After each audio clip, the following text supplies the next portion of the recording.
Thank you, Mr. Chairman. Mr. Shulman, when you learned that conservative groups were being targeted by the IRS for discriminatory treatment, what did you do?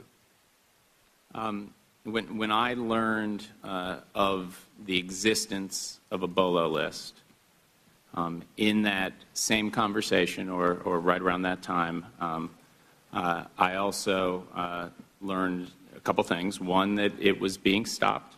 So that. All right, and who told you it was being stopped? That's Steve Miller, my deputy. All right, and did you investigate further?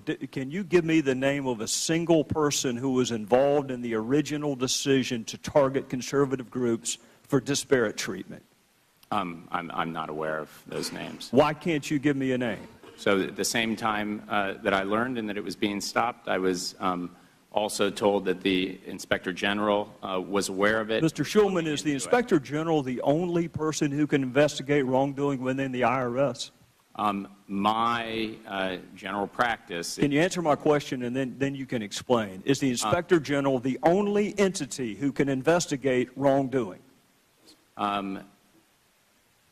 Congress can investigate. How about you? Can you do it? The practice at the Internal Revenue Service that I inherited. So if there's inappropriate conduct being done on your watch in the IRS, then that inappropriate conduct can last as long as the Inspector General's investigation lasts. Is that what you're telling me? That you're not going to step in and stop it? No, what I'm telling you. If there's someone wielding a knife in the parking lot, are you going to call the Inspector General? Are you going to wait until his or her investigation's over before you stop it?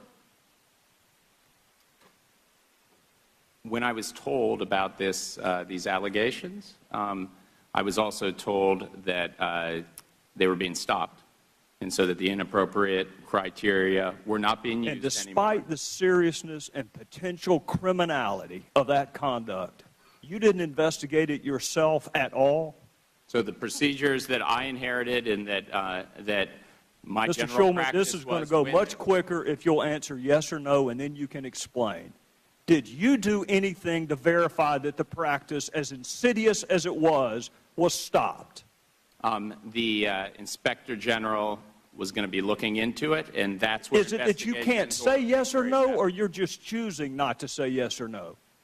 Can you answer the question, did you do anything personally to make sure that this insidious, discriminatory practice was stopped? Yes or no? At the time that I learned about it, I also learned two things.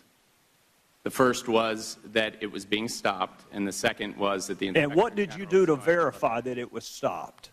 The responsible deputy of the Internal Revenue Service told me it was being stopped. I had no reason to believe otherwise. Did you investigate why conservative groups were being targeted? Excuse me? Did you investigate? So you can't give me a single name. You can't answer the who. Can you tell me the why? Why were conservative groups? Why was the culture such under your watch that an employee felt comfortable targeting conservative groups? Did you investigate that? You know, from my reading of the report, I can't tell if it was political motivation or if it was tone deaf, somebody trying to expedite a way. You still don't know that this was political. Excuse me? You still don't know that this was political? I'd defer to the Inspector General. Well, I'll tell you this, Mr. Shulman. Your predecessor said that he wasn't sure if it was partisan, and that requires the listener to be as stupid as the speaker to utter a comment like that. He just testified that policy positions dictated this. What does that mean to you? If it's not partisan, what does that mean? I'm not sure I heard that testimony. Well, we'll be sure and get you a copy of the transcript, and you can supplement your testimony. How's that? Do you agree with Dan Pfeiffer? Committee's questions. Do you agree with Dan Pfeiffer that the law is irrelevant, or do you think it is relevant? I think the law is always relevant. Do you think 26 U.S.C. 7214, which provides for criminal penalties for this conduct, would be relevant? And did you refer the matter to someone with law enforcement investigative jurisdiction? I'm not going to speculate what's appropriate legally in this matter, and Mr. George, I knew his operation was looking at it, I believe. I thought it was an audit. I thought he just testified it was an audit, not an investigation. Did you refer it for criminal investigation?